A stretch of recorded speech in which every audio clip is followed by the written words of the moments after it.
রামিসার ব্যাপারেও 24 ঘন্টার ভিতরে আসামি গ্রেফতার হয়েছে এবং তার রামিসার যে প্রধান আসামি দর্শক তার নাম সম্ভবত সুহেল, তার স্ত্রী সহ তাদেরকে গ্রেফতার করা হয়েছে।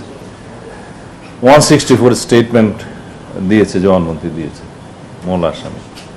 আমরা এইটুকু এসিউরেন্স দিতে পারি, আমাদের পক্ষ থেকে সংক্ষিপ্ত সময়ের ভিতরে সুষ্ঠু তদন্ত করে চার্জশিট দাখিল করা হবে। বিচারের দায়িত্ব আদালতের। বিচারহীনতার যে বিষয়টা সবাই সবসময় বলে থাকে, এটা সর্বক্ষেত্রে সঠিক নয়। কিছু কিছু ক্ষেত্রে বিচার বিলম্বিত হয়, সেই জন্য মানুষ মনে করে হয়তো বিচার পাবে না।